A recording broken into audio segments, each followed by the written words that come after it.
ನಿಮ್ಮೆಲ್ಲರಿಗೂ open box delivery ಬಗ್ಗೆ ಗೊತ್ತಿರುತ್ತೆ. ಸೊ, ನಮ್ಮ ಪ್ರಾಡಕ್ಟ್ ಏನಾದರೂ ನಾವು ಆನ್‌ಲೈನಲ್ಲಿ ಆರ್ಡರ್ ಮಾಡಿದಾಗ ಅದನ್ನು ನಮಗೆ ತಂದು ಕೊಡಬೇಕಾದ್ರೆ ಓಪನ್ ಬಾಕ್ಸ್ ಡೆಲಿವರಿ ಆಪ್ಷನ್ ತಗೊಂಡಿದ್ರೆ ನಮ್ಮ ಮುಂದೆನೇ ಆ ಬಾಕ್ಸ್‌ನ ಓಪನ್ ಮಾಡಿ ಆ ಪ್ಯಾಕೆಟ್‌ನ ಓಪನ್ ಮಾಡಿ ಆ ಪ್ರಾಡಕ್ಟ್‌ನ ತೋರಿಸ್ತಾರೆ. ಸೊ ದಟ್ ಸೇಮ್ ಪ್ರಾಡಕ್ಟ್ ನಮಗೆ ರಿಸೀವ್ ಆಗಿದೆ ಅನ್ನೋದಕ್ಕೆ ಒಂದು ಕನ್ಫರ್ಮೇಷನ್ ಇರುತ್ತೆ.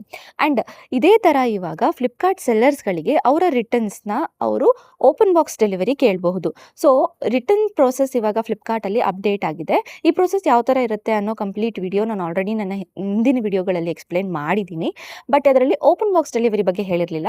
ಸೊ, ನಾವು ಯಾರು ಪಿಕಪ್ ಅಥವಾ ರಿಟರ್ನ್ ತಗೊಬಂದು ಕೊಟ್ಟಿರ್ತಾರೆ ಅವರಿಗೆ ನಾವು ಓಪನ್ ಬಾಕ್ಸ್ ಡೆಲಿವರಿ ಕೇಳ್ಬೋದು. ಸೊ, ಓಪನ್ ಬಾಕ್ಸ್ ಡೆಲಿವರಿ ಕೇಳಿದಾಗ ಆ ರಿಟರ್ನ್ ಏನಿರುತ್ತೆ ಪ್ಯಾಕೆಟ್‌ನ ಅವರು ನಮ್ಮ ಮುಂದೆನೇ ಓಪನ್ ಮಾಡಿ ತೋರಿಸ್ತಾರೆ. ಆ್ಯಂಡ್ ನಾವು ಬೇಕಾದ್ರೆ ಪ್ರಾಡಕ್ಟ್‌ನ ಕನ್ಫರ್ಮ್ ಮಾಡ್ಕೊಬಹುದು. ಸೊ ದಟ್ ಅದೇನು ಡ್ಯಾಮೇಜ್ ಆಗಿಲ್ಲ ಅಥವಾ ನಮಗೆ ಫೇಕ್ ಪ್ರಾಡಕ್ಟ್ ಬಂದಿಲ್ಲ ಅಂತ. ಅದು ನಾವು ಕನ್ಫರ್ಮ್ ಮಾಡಿಕೊಂಡು ಎಂಡ್ OTC ಕೊಟ್ಟರೆ ಮಾತ್ರ ರಿಟರ್ನ್ ಪ್ರೋಸೆಸ್ ಕಂಪ್ಲೀಟ್ ಆಗುತ್ತೆ. ಸೊ, ಈ ಒಂದು ಅಪ್ಡೇಟಿಂದ ಸೆಲ್ಲರ್ಸ್‌ಗಳಿಗೆ ತುಂಬ ಯೂಸ್ ಆಗುತ್ತೆ. ಆ್ಯಂಡ್ ಎಷ್ಟೋ ಸೆಲ್ಲರ್ಸ್‌ಗಳಿಗೆ ಫೇಕ್ ರಿಟರ್ನ್ಸ್ ಅಥವಾ ಡ್ಯಾಮೇಜ್ಡ್ ಪ್ರಾಡಕ್ಟಿಂದ ಲಾಸ್ ಆಗೋದು ಕೂಡ ಕಮ್ಮಿ ಆಗುತ್ತೆ. ಮೀಶೋದಲ್ಲೂ ಕೂಡ ಈ ಆಪ್ಷನ್ನ ತಂದರೆ ತುಂಬ ಯೂಸ್ ಆಗುತ್ತೆ ಅಂತ ನನಗನ್ಸುತ್ತೆ. ನಿಮ್ಗೇನು ಅನಿಸುತ್ತೆ ಅಂತ ಕಮೆಂಟಲ್ಲಿ ತಿಳಿಸಿ. ಹಾಗೆ ಇನ್ನಷ್ಟು ಇ ಕಾಮರ್ಸ್ ರಿಲೇಟೆಡ್ ಕಂಟೆಂಟ್ಸ್‌ಗೋಸ್ಕರ ನನ್ನ ಪೇಜ್‌ನ ಫಾಲೋ ಮಾಡ್ಕೊಳ್ಳೋದನ್ನು ಮರಿಬೇಡಿ.